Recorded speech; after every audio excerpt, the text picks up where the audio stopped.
Have you ever wondered why some horses are completely sound? I'm talking 100% healthy, but they're still not living up to their fullest potential. Well, I'm Kendra Dixon. I'm founder of Stall High, and you've just clicked on a webisode where you're going to get to listen and learn from one of the most amazing equine behavior specialists in the horse world, James Davison. This webisode is brought to you by Merhow Trailers. If you haven't pulled a Merhow, well, you need to. All right, guys, let's get to it. I'm so glad you're here. Guys, thank you all for being here. I'm so excited about this week. We are off to a tremendous start with Matt Reeves on Monday night, sharing his expertise from the rodeo road. And tonight you are going to be super blessed, like knock the spurs right off your boots. And I made a post this morning reaching out to people. If you are woke to the fact that not every horse is a unicorn and yours is giving you a run for your money, you need to listen, you need to learn from this opportunity to hear James Davison share what he's, from a lifetime in the saddle, his expertise as a horseman, as a problem solver for horses with a bad attitude and a hot temper. This is my go-to man. So I'm really excited that you're here, James, from Gonzales, Texas. We have questions waiting for you. And I'm going to let Shelly Hares go first today because she posed a question that we haven't really gotten to yet. So Shelly, if you're here, go ahead and take it away. Yes, ma'am, I'm here. The problem I kind of having trouble with is I have two horses and a friend of mine is riding one and I'm riding the other. And we're trying to ride separate because they've buddied up. And so I'm not really sure, what's your suggestion when you have a horse that buddies up? Okay, so do they live together? Yes. Okay, so that happens to everybody. That's not an uncommon thing. Horses like to have friends. But as we all know, we have to spend time apart from our friends. So if you're able during the day, separate them, put them in a safe place, tie them with a good halter, in a place, start out where they can see each other and they're going to squeal and nicker and stomp and do all the things. But what you want to do is leave them long enough separated where they can see each other till they stand still. Okay. And I always try to tie those horses even with their withers and with the length of rope that's no longer than their neck. So start out kind of tight, and then when your knot tightens up, they'll have a little room to move. Time it, to a safe fence, nothing with barbed wire or anything like that, but that holds them. And when you see them quiet, go put them up, because that's their reward, to get quiet and stand still. Now, you have to be committed. You can't go, oh, sugar pie, you've been there long enough. No, fly spray them, do what you have to do to keep them comfortable, but be committed. If it takes 4 hours, it takes 4 hours. But get a change the very first day, and as soon as you get a change, then put them back together and say, that's your reward. When I take you apart, you have to get quiet and stand still. It's that simple. We deal with it all the time. My daughter, she has 2 rope horses. When we get to the roping, we tie the young horse on the other side of the trailer. We go 3 or 4 trips where all he has to do is to the tied to the trailer and go stand to the trailer. And I'll ride by there and watch him. And if he's fretting around, I might shoo him around a little bit, but I'm not going to scare him. Okay. And that's the most simple way to teach those horses, hey, when we're separate, it's okay. We don't have to do anything. We just need to stand quiet and then build on that. And I don't ever I'm not a person that's going to tie one out overnight and not have him feed and water or any of that. And if it's hot and you don't have shade, be sure and hang a bucket. Teach them to drink out of a bucket also while they're standing tied there and get quiet. And it takes 3 or 4 or 5 days. Well, what's really weird is like I can ride one and one will be in the pasture and I'll go, because I got 2 big pastures, and I'll go ride in the other pasture. The one I'm riding is fine, but the one that I've left is throwing a fit, and then vice versa. So you can ride them away. It's just, this is the first time that I've had my friend like ride them together. And Right. so it's Well, it's not. are you leaving the other one loose while you're riding the other one? Yeah, they exercise themselves. Yeah, I know. So But I need to tie him up. Yes. You think? Yes. Okay. That would be a good place to start, because you already have the one you're riding quiet and they're dialed in and listening. Teach the other one while the other one's away, stand still and get quiet. Okay, thank you. I will Yes. try that. That's good advice. I'm struggling with that too, James. And I actually started leaving one mare at home. So ideally, I'd like to haul both mares, but they act like such fools. It's embarrassing, and it does elevate your blood pressure. Like, I'm worried about get hurt in my trailer, Yeah. she's screaming, for each other. So that's excellent advice. Just Yeah. need to do it, wouldn't it? Have to be committed though. Yep. It takes time to do that. It You have to does. value that result to make it happen. So Well, let me put something in perspective, and this is about it. This is going to apply to everything that we talk about. A horse learns through repetition a lot of things. And if we don't make something like that into a big deal, it doesn't become a big deal. But behavior specialists have proven that for a horse to remember something, he has to do it 21 times in a row the correct way. So when we put that thought process and that criteria on what we're teaching that horse, it puts things in perspective. So if today I get him out and I say, okay, I want him to give his head to the right, I want to be able to put both feet on him and ride him forward, I'm starting a process. But that process isn't complete until he does that for me 21 times in a row. So the instant I put both feet on him and ride him forward and show him with my right rein, I want to go to the right, and he does it for me and he continues to do it until I tell him to do something differently, then he's learned that. And in human terms, we don't understand that a lot of times, but that's the way the horse thinks, and that's the way the horse learns. I'm taking notes. Go already. I love it.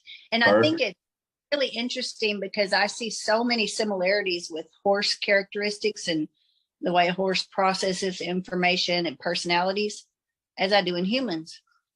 They run parallel. Horses are just like people. That is wild.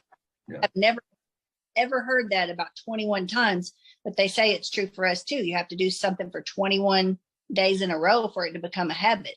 That's pretty bizarre and cool that it's proven in horses as well. Right. And, people muscle memory. There's the old 10,000 hour rule. I mean, you look at Matt Reeves. Yeah. How many steers has he gotten down on and adjusted and learned till his body does the same thing? My son, my daughter, my horses, people that I'm coaching. I look at the number of hours and put it in perspective, and that way I don't rush the horse and I don't get frustrated because I'm either learning or I'm stopping bad behavior, one or the other. And I have to stop the bad behavior before that horse can learn. Looks like we have a chat question. You have a comment from Mandy. Okay. It's a good one too. You want to elaborate on that one? She said she's always heard that horses have the mentality of a 7-year-old child. Is that right, Mandy? Did I read that correctly? Yes. Yes. So I'll address that. To date, I've started about 2,500 2-year-olds. Most 2-year-olds come in and I try to equate them as first grade. Okay. Kindergarten's when they're a yearling. They learn to get gentle. They learn to pick their feet up. They learn to leap. But when we go to 2-year-old year, they start packing a saddle. They start packing a human. They start learning what right rein means, left rein means, right foot, left foot, all of those things. Now, how quickly they get past their 7-year-old mentality depends on our consistency and our commitment and not overriding them, but riding them regularly. So most 3-year-old futurity horses that we go show in all of these different events have the mentality of about an 18-year-old. If you compared them. So they still need guidance. They still need working, but they're able to start thinking on their own. And if we've done our job as a horseman or horsewoman, we've demanded that they think and they respond and they have respect their whole 2-year-old year, and they grow up very quickly. Now, the amount of pressure you can put on them depends on the horse and how much physically they can do. But equating a horse to a 7-year-old child, I would say I give him about 3 months to be 8 years old. And then about another 3 months to be 9. And then about another 3 months, he's going to be 12 years old in people terms. And when he comes into his 3-year-old year, he's going to be 15 years old January 1. Now, that doesn't mean I'm scolding on him, I'm doing anything like that. But what I am doing is being consistent in demanding response and respect so that I don't allow him to slip back into that infantile thinking. Because if I allow him and I pet him when he's scared or something like that, instead of saying, hey, stand up here and look at that, that's nothing to be afraid of. And then he goes, oh, okay. And then we just ride on by it. I see so many horses made into spooky horses by somebody trying to ride them straight to something they're scared of. I do not ever do that. If I'm trying to cross a creek on one to go gather some stock and he doesn't want to cross it, I ride him up and down it until he stops and looks at it, and then I let him take a step. I never try to gig him with both feet and make him do it, because then he's going to jump it. And if it's too far across, we're going to land in the middle, and sometimes you're going to go upside down. So I don't make anything that's scary a big deal. It's just there because I know it's not scary. It's just my job to show him, hey, that's, it's there. So what? We're going to go down here and turn back to the right and go back down here and turn to the left. And we're going to work at this until you go, oh, I'm tired of working at that. And I'm going to give it my attention, because a horse goes through flight or fight, then he gets curious, then he learns. It's that simple. I told you were going to be glad you're here. It's a good thing you clicked on Stall High today. What do you think about James Davison? Are you getting value from this webisode? If you are, please let us know. Go follow Stall High on Facebook. You can email us info@stallhigh.com, or you can simply download the Stall High app and be a member of our community. Now, I want to talk to you about an event we have coming up that's really important. It's called Moody Mare Makeover. So if you own a mare that's moody or not, but you want to know how to get her to her fullest potential, James Davison will be doing a virtual clinic. There are only 5 spots available for in-person riders. So if you want to bring your horse and ride with James Davison in person, this clinic is going to happen April 1st and 2nd. It is the horse world's first virtual clinic that is just for mares. That's right, mares only. Sign your mare up today at moodymaremakeover.com. Let's get back to learn more from James Davison. 2 horses do you have, and what's at stake? What could you win? I've got an open mare there. It's about a 5,000 added open every day, 4 days in a row. It's kind of like going to You know, if you're going to the rodeos, you're hauling, you're trying to make the world finals. Got a 7-year-old mare that's hadn't really been through a situation like this, so I ponied her off my turnback horse up and down the alleys, got her in there today, let her look at everything. Gave her a little security. She's a little insecure, so she likes it when she gets to look with nobody on her back. So I just pony her. What signs does she give you so that other people can recognize them in their horse, that she does better without you on her back to go look around? What's the advantage, and when would we know to do that with a horse? Well, so this mare, I think you have to be a study of, you have to learn that mares, you have alpha mares, you have mares that are timid. This mare's a really great athlete and very talented, but she's timid and she likes the security of another horse with her. So, you know, the old rough and tough cowboy, I'm going to make her go where I want to. I learned that a long time ago. That doesn't work. And this mare really likes to work a cow, but you know, she just doesn't like to leave her little home area. She's got a nice little trap at home and a shed she goes up into that's a, you know, a really comfortable stall at night. And she's just one of those kind that I get along with. I do a lot of brushing on her face till her eyes quit twitching. So she's not real reactive. Do a lot of brushing her belly, brushing her back, just get her comfortable. And I don't ever really have to scold this mare. I work on her feet and where they land. I don't do that on a cow because she's very serious about working a cow. So I work what, you know, we call them flags, the remote control. Some guys call them a sack. You know, there's all kinds of names, but she doesn't worry when I use my hands and feet to communicate with her on the flag, because she doesn't feel pressure to hold that cow because she tries very, very hard. And I think that's an important thing when we recognize a horse is talented and we recognize a horse is a show horse. We have to let them do our thing their way. And that's something that was hard for me, because as horse trainers, we want to control everything. And we want those horses to listen and have respect and respond to our feet.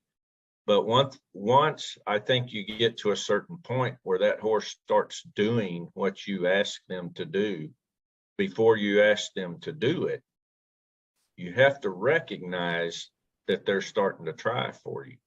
And so then you have to put some thought into your daily routine. Like this mare, I very rarely work her on a cow. I ride her a lot in the pasture. I keep her straight. I let her get comfortable. I may come in and trot some circles around inside my, around my inside leg. Keep her forward, because she's always going to rock back. And that's the difference in say the cutting discipline versus all the other disciplines. We turn around 180 degrees, and at 90 degrees, they what we call rock back, or before they turn the 180 degrees, they totally rock back and go to the bottom of their hocks. So they collect backwards instead of forwards. And those horses sometimes they get away too much. So I just keep her forward, because she tells me she's going to do this for me without me having to school her. So the rest of the time I just go ride her and keep her a saddle horse, keep her happy, you know, somewhat. No, she's not a wife, and no, she's not a person, but she is a good horse. And for her to perform and be consistent, I keep her happy. And she just responds to different, a different feel than a lot of horses. She's very soft. I can work her running wide open in a snaffle. She doesn't take a lot of bridle. She's got a lot of stop, and she's very smart. So doesn't take a lot of bridle. Sometimes I work her in a rope nose band, something that's light that lets me pick up on her, and she doesn't get what I would call crashy. She doesn't stick her front feet in the ground. She just reacts with her hind feet only. So, you know, she's 7. She's gone through a lot of events. She missed her 3-year-old year. So as a 7-year-old, she's essentially a little green, but she does giddy up when you ask her, and you do have a chance to win something on her. Has a lot of eye appeal, real pretty saw mare, streak face, 2 hind socks, you know, big, beautiful eye on her, elegant neck, deep hearted, big hip, all the things you'd like to see in a good horse. So we, you know, I take the time, and I think that's another important thing. We got here at 9 o'clock this morning,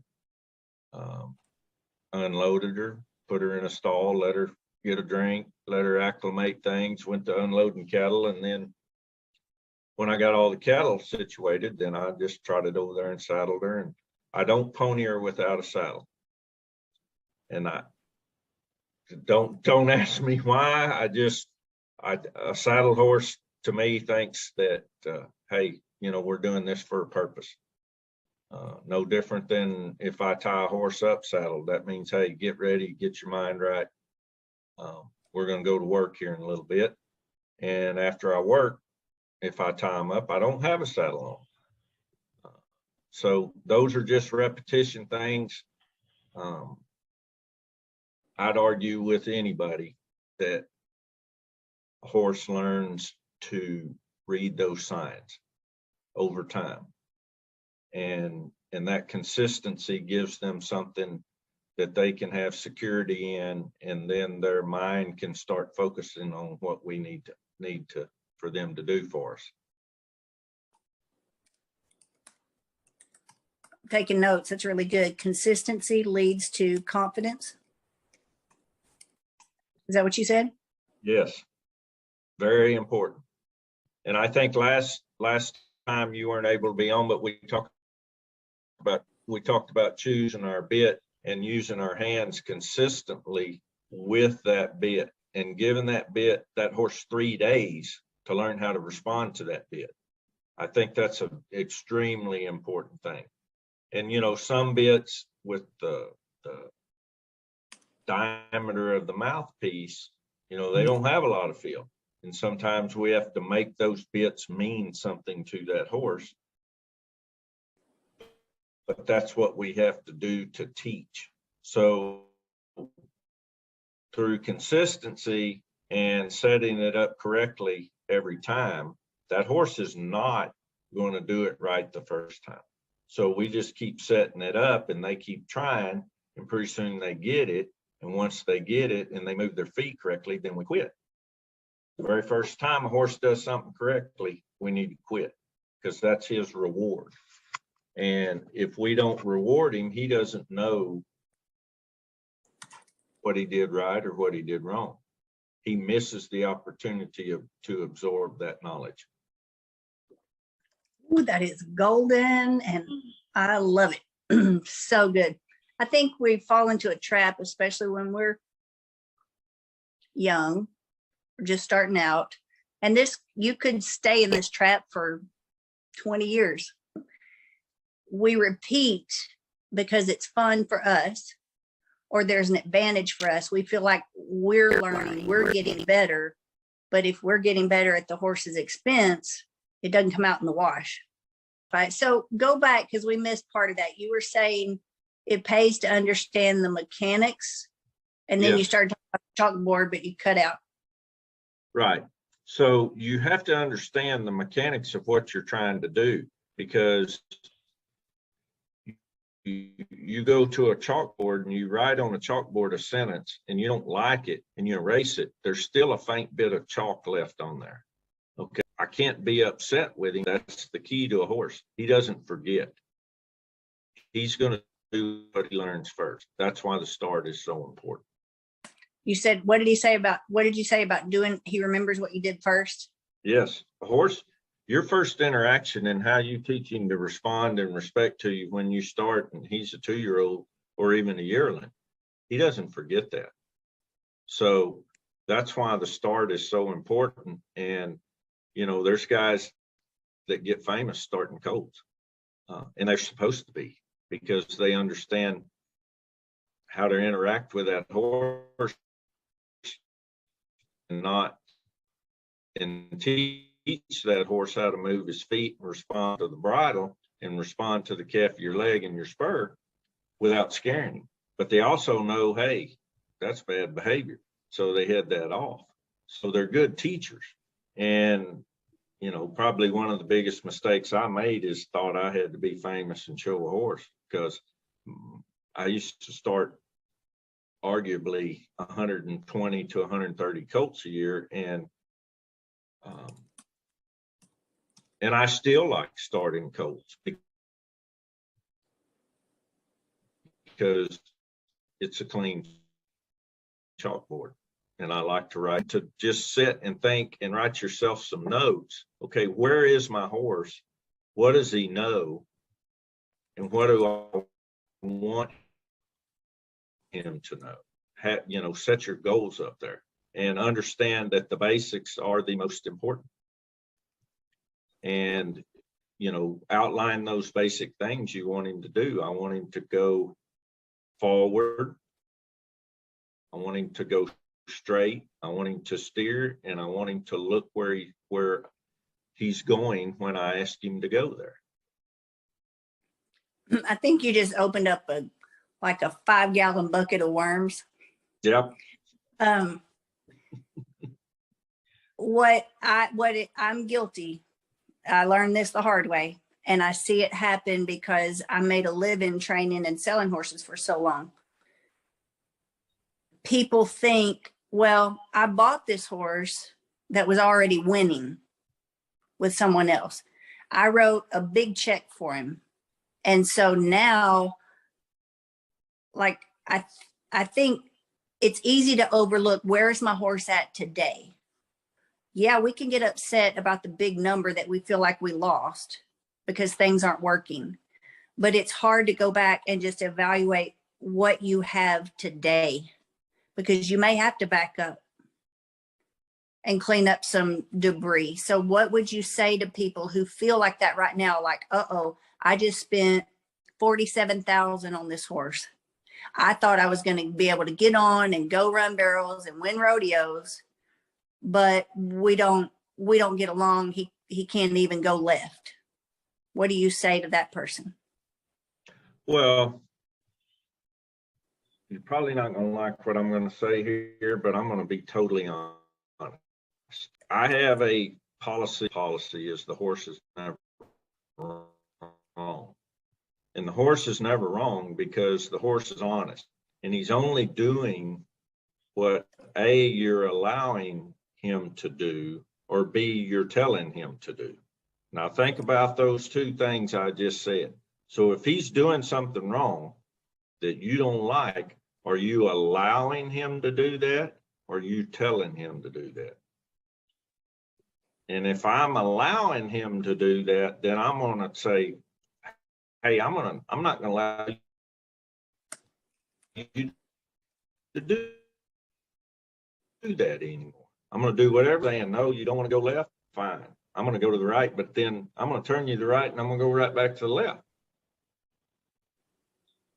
But if I'm telling him to go to the left, but actually he thinks I'm telling him to go to the right, then where's the issue? Because remember, a horse doesn't know how to reason. He only remembers. We know how to reason. That's why we're top of the food chain. So we have to understand that, hey, let's figure out a different approach here. You know, can't just go to beating the nail into the board with the hammer and or as a famous horse trainer said, don't break the jar to get the penny out. Say that again. Don't break the jar to get the penny out. That means don't make some little thing such a big deal that it ruins your whole relationship with your horse. That's where I think we lose sight of how valuable, when you leave that chalk dust on them, Yep. how that murkies up the board. You don't have a clean slate anymore. And I had to learn this the hard way, and this is what I'm trying to prevent for others. Every time you mess up and you wipe it away and you start over, you are deducting value. It costs something. Yes, it does. In that horse. Yes. But it goes back to that. They only remember, they don't reason. So they remember that.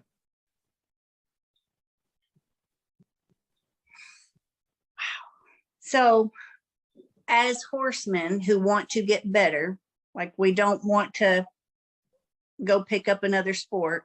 For me personally, I was fortunate to have access to a lot of different horses. I didn't have a big budget, but I had access to horses. I had land, stalls, a supportive family. You know, I could learn through the horses. But see, I left a wake of bad horses in my path. So I got better because I got to ride a lot of different ones. I think it's imperative now to save people from making as many mistakes as I did. Because if we can share how imperative it is to get it right as fast as you can, we won't get it right the first time. But well, I had to burn through a lot of horses doing it the wrong way. I had a lot of culls that really weren't culls. It was me as I was developing. So how can we as riders, you know, and this is a question for Ronnie too, our responsibility, not to be hard on ourselves, but do hold ourselves accountable for getting better every day. Well, that is back to that statement that I made. You have to learn the mechanics of what you're wanting to do with your horse. You know, I get to ride with I have so many things going on, all the way from a kid at home, putting the first 1 or 2 rides on a colt, to the guys helping me here that their horsemanship level, they work cows every day. They're not professional horse trainers, but they are professional cowboys. They know how to ride a horse. They know how to handle cattle. They know how to be quiet. They know how to be strong when they need to be strong. Because there's not a lot of guys that get to ride with me, because I don't like the way they handle cattle. I don't like hollering, but when it's time to get you up, you better come on. And if you're not on a horse that you can get it done, I don't need you. Because you're not going to get it done, you're going to put us all in a pinch. So your horsemanship level has to be there. And one thing that's very notable, I've got a 20-year-old horse here, and I've got a 4-year-old horse here that I'm using. My 4-year-old is going to be about a 5-year-old after this week, because he's going to get a lot of on the job training. But when the chips are down, if something gets out on this asphalt, that 20-year-old will never give me road rash. You will not knock him off his feet, and you can run one day on that asphalt and get her caught. So he's here for a reason, but he doesn't have to pack me up and down these alleys driving. He's deserved. If I run to him and need him and I got a rope in my hand, he will never move. He'll let me jump on him, and off we go. I got a question. Go ahead, Okay. Evelyn. You were talking about you ponying your horse up and down the alleyway, letting them see what's going on, and you said he liked to buddy up. once he sees everything, does he release that buddying up business? Well, I don't refer to it as buddying up. I think she just likes the confidence of another horse. But when I take that horse away, she didn't go to nickering. Okay. That's not, she's not buddying up there. I just don't want to get in a fight with her about going somewhere because she's not a real forward horse. Okay. And so, but to your question, that's a valid point because they will buddy up. And then you take the other horse away and it's like, no, I'm not doing anything because you took my buddy away. Yes. Right. No, I don't put up with that. I mean, you can't. Yeah. Do we like to go places with our friends? Sure. And so she has friends and I accept that. But when it's time to go to work, it's time to go to work, and every adult has learned the same thing. We like to hang out. We like to gossip. We like to do whatever, we go to church. We like to, we like to fellowship, but when it's time to go to work, it's time to go to work. And that's just the way it is. They don't pay us for sitting on our fannies. They don't pay me. They pay me a lot for sitting on my fanny at a certain time, but it's got to be in the saddle. The rest of the time, I don't get paid much for sitting on my rear. But that is a very good point, Evelyn, and that's a valid point. Hey, you go to Pony and One too much, but I've seen 3 or 4 world champions. You could not warm up; they lunged them. Yeah.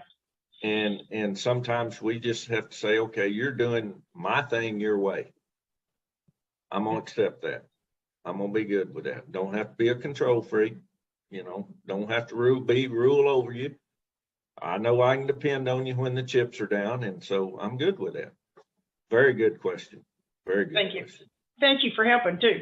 You bet. I like that. You don't have to be a control freak. And I've never heard somebody say what you just said. We let them do our thing their way. That's really well said. Just keep in mind, we don't live and die by if we win, because the bottom line is there ain't nothing more fun than getting to work a horse and to work a cow and sit on a horse. And so it took me a long time to figure that out, but I'm just one of those guys that, man, when I get to get up in the morning, go saddle a good one and trot off and go look at cattle and teach that horse something, it's just total fulfillment for me.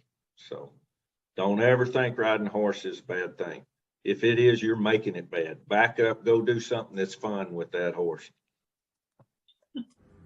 Well, I hope you enjoyed this webisode with James Davison. He's amazing.